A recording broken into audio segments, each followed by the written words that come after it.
Vandag praat ons oor uitsetting.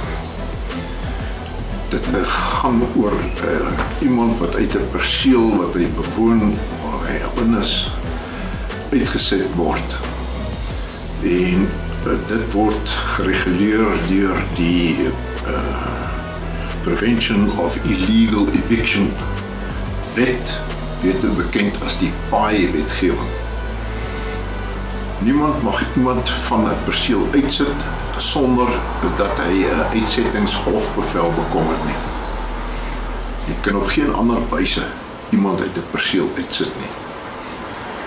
Jy kan nie iemand met 'n SMS of met 'n brief of enige ander manier uitsit behalwe met 'n hofbevel onder die PAI-wetgewing.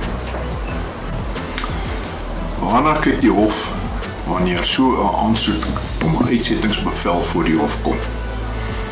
Die hof moet verskeie faktore oorweeg voordat so 'n uitsettingsbevel gemaak kan word. Eerstens kyk die hof na die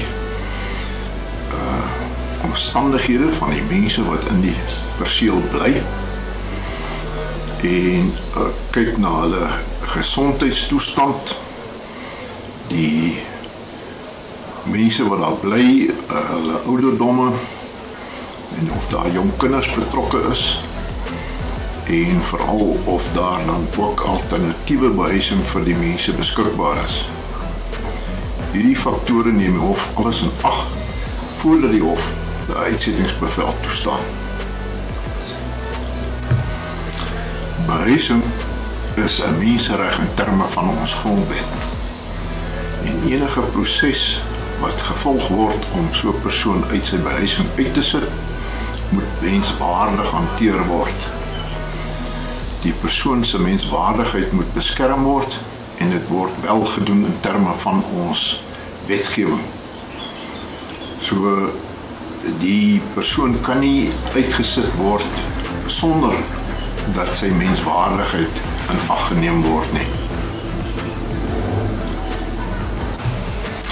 Wat staan 'n persoon te doen wat gedreig word met uitsetting uit sy behuising?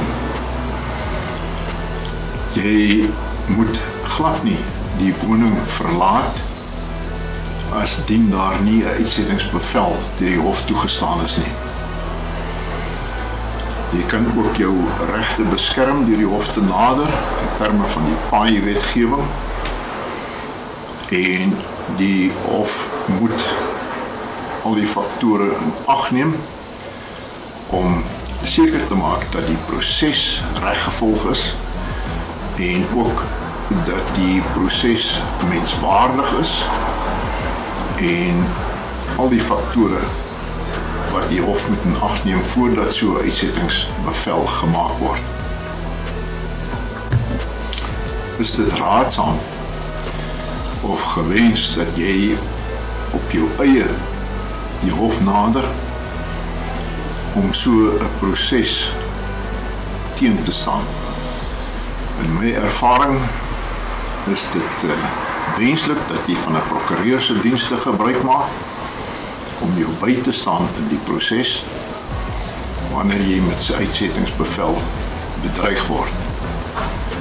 Moenie dit hanteer op jou eie nie, sorg dat jy regshulp kry.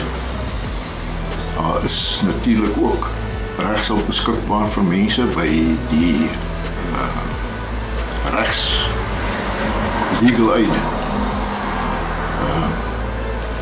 waar jy kan regshulp kry sonder dat dit jou enigstens koste uit die sak jaag.